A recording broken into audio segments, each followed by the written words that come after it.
TLP number temporary layout permission. So అది ఏంటి అసలు దాని యొక్క ఇంపార్టెన్స్ ఏంటి? ఎల్పీ నెంబర్ అంటే ఎల్పీ నెంబర్ మీన్ మేడం వీళ్ళు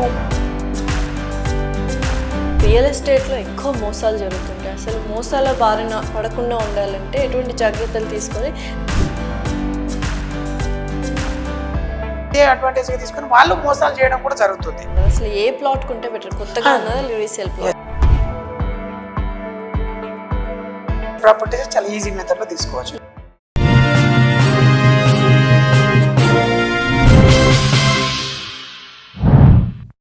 హాయ్ హలో నమస్తే, వెల్కమ్ టు అవర్ ఛానల్. ప్రస్తుతం స్టూడియోలో మనతో పాటు ఉన్నారు డాక్టర్ నగారా రమేష్ గారు, రియల్ ఎస్టేట్ ఎక్స్పర్ట్. నమస్కారం రమేష్ గారు. నమస్కారం మేడం. సో లేఅవుట్స్లో చూస్తుంటే అలా వెళ్తున్నప్పుడు అవుట్స్కట్స్లో పెద్ద పెద్ద బోర్డ్స్ హోర్డింగ్స్ ఉంటాయి, దాని కింద ఎల్పీ నెంబర్ అని ఉంటుంది. So TLP number temporary layout permission. So అది ఏంటి అసలు దాని యొక్క ఇంపార్టెన్స్ ఏంటి? ఎల్పీ నెంబర్ అంటే ఎల్పీ నెంబర్ మీన్ మేడం వీళ్ళు పర్మిషన్ తీసుకున్నారు, దాన్ని గవర్నమెంట్ యాక్సెప్ట్ చేసి ఒక కోడ్ వాళ్ళకు ఒక నెంబర్ ఇచ్చినాడు, యాక్సెప్టెన్సీ నెంబర్. వీళ్ళు అన్ని విధాలుగా కూడా యాక్సెప్ట్ చేసి వీళ్ళంతా కూడా ప్రాపర్ వేలో వెళ్తున్నారని చెప్పేసి ఒక ఇచ్చే ఒక కోడ్ అన్నమాట. ఎందుకంటే వీళ్ళు తీసుకోవడానికి ఛాన్సెస్ లేదు, గవర్నమెంట్ అన్ని విధాలుగా మేము చెక్ చేసాము, దీనికి మేము అథెంటికేషన్ ఇచ్చినట్టు ఒక గవర్నమెంట్ అథెంటికేషన్ అనుకోవచ్చు అనమాట. అది ఉన్న తర్వాతనే ప్లాట్ లో రిజిస్ట్రేషన్ చేసుకోవాలి. ఇక్కడ చాలా మందికి అడ్వాన్స్ గా ఏంటంటే ముందుగా ఓపెన్ బుకింగ్స్ అండ్ చాలా ముందుగా అడ్వాన్స్ తీసుకుంటే కొంత పేమెంట్ డిస్కౌంట్స్ ఇస్తామని చెప్పేసి ఇలాంటివి చేస్తుంటారు. బట్ బేసిక్గా నేను చెప్పేది ఏంటంటే ఎవరైనా కానీ ఇలాంటి లేఅవుట్స్ అన్నప్పుడు ప్రాపర్ డాక్యుమెంటరీ అయిపోయిన తర్వాతే ఎల్పీ నెంబర్ వచ్చిన తర్వాతనే ఎవరైనా ₹1 అయినా అడ్వాన్స్ కట్టి రిజిస్ట్రేషన్ చేసుకుంటే మంచిది. ఎందుకంటే మనం తొందరపడి ఏదైనా అంటే వేరే డిసిజన్ తీసుకొని రేపు అది ఎల్పీ నెంబర్ రాకపోవడం లేదని ఏదైనా డిస్ప్యూట్ స్టార్ట్ అవ్వడము ఇంకేదైనా జరిగితే ఇక్కడ ఏమవుతుందంటే ఇద్దరు ఇబ్బంది పడాల్సి వస్తుంది. ఎందుకంటే మనిషికి పేషెన్సీ కూడా చాలా తక్కువ అప్పట్లో కంటే ఇప్పట్లో. సో వీళ్ళు ఏంటంటే ఆన్ టైంలో వీళ్ళు రిజిస్ట్రేషన్ చేయకపోయినా ప్రాబ్లమే, అండ్ ఆన్ టైంలో వాళ్ళు ప్రాసెస్ ని కంప్లీట్ చేయకపోయినా ప్రాబ్లమే అవుతుంది. కాబట్టి ప్రాపర్ వేలో వెళ్ళాలి అనుకుంటే అన్ని కంప్లీట్ స్టేజ్ కి అయిన తర్వాతనే ఏ ప్రాపర్టీ అయినా బై చేయాలి. అండ్ ఇంకొకటి, రియల్ ఎస్టేట్లో ఎక్కువ మోసాలు జరుగుతుంటాయి. అసలు మోసాల బారిన పడకుండా ఉండాలంటే ఎటువంటి జాగ్రత్తలు తీసుకోవాలి? దానికంటే ముందు ఎటువంటి మోసాలు జరుగుతుంటాయి రియల్ ఎస్టేట్లో? రియల్ ఎస్టేట్లో మోసాలు అంటే madam just advance slot bookings అని చెప్పేసి ముందుగా pre launch offers, pre launching offers ఎక్కువ మోసాలు జరుగుతుంటాయి కదా.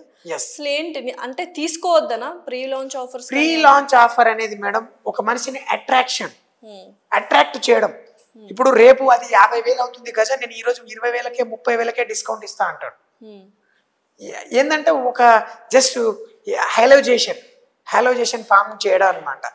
వీళ్ళకు మార్కెట్ లో డబ్బులు లేనప్పుడు ఇన్వెస్ట్మెంట్ కోసం వీళ్ళు పక్కన వాళ్ళ నుంచి తీసుకొని దానితోటి వాళ్ళ డబ్బులతోటి వాళ్ళకి ఇన్వెస్ట్మెంట్ చేపించి వాళ్ళనే క్రియేట్ చేయాలి. అంటే వాళ్ళకి ఆ ప్రాపర్టీని అడ్వాన్స్ గా బుకింగ్ చేసుకుని వాళ్ళ డబ్బులతోటి వర్క్ చేసి వాళ్ళకి సేల్ చేయడం అనమాట. నిజం చెప్పాలంటే ఇది కరెక్ట్ వే కాదు అసలు. ఎందుకంటే ఎవరైనా రియల్టర్ అనేది వాళ్ళు అడ్వాన్స్ గా పెట్టుకొని ఇన్వెస్ట్ చేసి అంతా ప్రాపర్ వేలో పోయిన తర్వాత అన్ని పర్మిషన్లు వచ్చిన తర్వాత సేల్ చేయాలి. This is the actually route అనమాట. సో ప్రీ లాంచ్ ఆఫర్స్ ఉన్నాయి అని ఎవరైనా మీ దగ్గరకు వస్తే అసలు అటువంటి ప్లాట్లు అయితే తీసుకోవద్దు అంటారు మీరు, అంతేనా? బేసిక్ గా చెప్పాలంటే ఎవరిని కాదు, ఒక మార్కెట్ స్ట్రాటజీ ఉంటుంది. సమ్ కంపెనీస్ ఉంటాయి, వాళ్ళకి ఒక మార్కెట్ వాల్యూ ఉంటుంది. అంటే ఇప్పుడు దాకా ఎలాంటి ఫ్రాడ్ జరగలేదు, ఇలాంటిది ఏం చేయలేదు. హైలీ రినౌండ్ కంపెనీస్ అయితే తీసుకోవచ్చు అనమాట. తీసుకోవచ్చు అని చెప్పలేము, మనం ఎవరిని ఇక్కడ గైడ్ చేస్తాం. అలాంటి సపోజ్ గా నేను తీసుకోండి అని చెప్తే వాళ్ళు తీసుకొని రేపు నేను మాట నమ్మి తీసుకున్నాను అనడము కరెక్ట్ కాదు. బట్ నేను ఒక ప్రాపర్ వేలో మీకు ట్రస్ట్ అనిపిస్తే తీసుకోవచ్చు, లేదంటే ప్రాపర్ వేలో వెళ్ళండి. రూట్ ఏంటి అంటే ఎక్కడ కూడా ఆ సిస్టమేటిక్ లేదు. మీరు అడ్వాన్స్ ఫ్రీ లాంచింగ్ లో తీసుకున్నారంటే మీకు ఎక్కడ కూడా వాళ్ళు ఏదైనా అగ్రిమెంట్ కాపీ ఇస్తారే తప్ప ఏ గవర్నమెంట్ లా చెప్పలేదు మీరు అడ్వాన్స్ గా చేసుకోవాలన్నమాట. రిజిస్ట్రేషన్ యాజ్ పర్ లా ప్రకారం మీరు ఎప్పుడైతే టోటల్ పేమెంట్ ఇస్తే అప్పుడు మీకు రిజిస్ట్రేషన్ జరుగుతుంది. సో అడ్వాన్స్ గా ఇచ్చి ఇన్ని రోజుల్లో చేయాలనేది రూల్ లేదు. వన్ టైంలో చేసుకోవాలంటే చేసుకోండి, వాళ్ళ యొక్క సిచ్యువేషన్స్ బట్టి. అంటే బేసిక్ ఫార్ములా ఏంటంటే మేడం ఒక పర్సన్కి at a time amount adjustment కాదు కాబట్టి సమ్ పార్ట్ పేమెంట్లలో పేమెంట్ చేసుకుంటూ వెళ్ళి అంటే ప్రాపర్టీని టోటల్ ఫైనల్గా వచ్చేటప్పటికి ఆయన రిజిస్ట్రేషన్ అవ్వాలి. ఆ టైంకి ఫైనల్ పేమెంట్ చేసిన తర్వాత వాళ్ళు రిజిస్ట్రేషన్ చేస్తారనేది ఒక ఫార్ములా తయారైపోయింది ఇట్లా. ఎందుకంటే వన్ టైం పేమెంట్ చేయాలంటే చాలా మందికి కష్టం కాబట్టి సో ఇలా పార్ట్ పేమెంట్ చేస్తుంటారు. కానీ ఇదే అడ్వాంటేజ్ గా తీసుకొని కొన్ని కంపెనీస్ ఇప్పటిదాకా మనం చూసిన ఎన్నైతే ఉన్నాయో ఇవన్నీ కూడా వాళ్ళ యొక్క వీక్నెస్ ని పాయింట్ గా తీసుకొని వీళ్ళు ఆన్ టైంలో పేమెంట్ చేయకపోతే కొన్ని ఫ్రాడ్ జరుగుతుంటాయి. సో మీకు మేము చేయలేము, మీ యాజ్ పర్ అగ్రిమెంట్ ప్రకారం సమ్ 45 days 60 days 90 days ఏదైతే అనుకుంటామో ఆ డేస్లో మీరు చేయలేదు కాబట్టి మీరు లీగల్గా వెళ్ళండి, బట్ మీరు ఆన్ టైంలో పేమెంట్ చేశారు, నేను లాస్ అయ్యాను సమ్ వేరే ఏదో ఒక రీజన్ చూపించుకొని వాళ్ళు దాన్ని క్యాన్సలేషన్ చేసుకొని వాళ్ళని ఇబ్బంది పెట్టడం జరుగుతుంది. సేమ్ ఇదే అడ్వాంటేజ్గా తీసుకొని వాళ్ళు మోసాలు చేయడం కూడా జరుగుతుంది.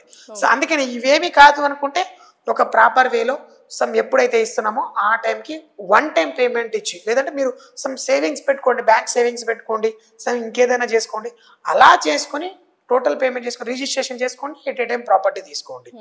That is the best way.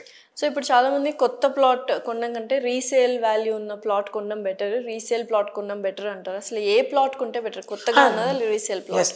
Resale flat అంటే ఆల్మోస్ట్ అదంతా కంప్లీట్ స్టేజ్, అంతా కంప్లీట్ అయిన తర్వాతే మన హ్యాండ్ ఓవర్ చేస్తున్నారు కాబట్టి సో వన్ టైంలో చేసుకుంటారు. సో దానికి ఎలాంటి ఎవరి దగ్గరికి వెళ్ళి మనం చెక్ చేసుకోవాల్సిన అవసరం కూడా అంటే పెద్దగా లేదు, ఎందుకంటే బిఫోర్ దట్ అన్ని కూడా ఉన్నాయి, దానికి వచ్చాయి కాబట్టి ఒకసారి అమ్మేసి ఉంటారు. సో ఈజీ వేలో ఈజీ ట్రాన్స్లేషన్ అనమాట, ఈజీగా ట్రాన్స్ఫర్ అయిపోతుంది. అండ్ మనకు ఆల్మోస్ట్ అంత ముందు నుంచి అక్కడ ప్రాపర్టీ ఏరియాని చెక్ చేసుకోవడం అండ్ ఫామ్ అయి ఉంటుంది, ఆల్మోస్ట్ రోడ్స్ కానీ ఇంకా వేరే ఏదైతే యాక్టివిటీస్ ఉన్నాయి అన్నీ కూడా ఫామ్ అయి ఉంటుంది, ప్లస్ ఆల్రెడీ ట్రాన్సాక్షన్ జరిగింది, ఇవన్నీ చెక్ చేసుకోవడానికి ఈజీగా ఉంటుంది. కాబట్టి రీసేల్ ప్రాపర్టీస్ చాలా ఈజీ మెథడ్లో తీసుకోవచ్చు.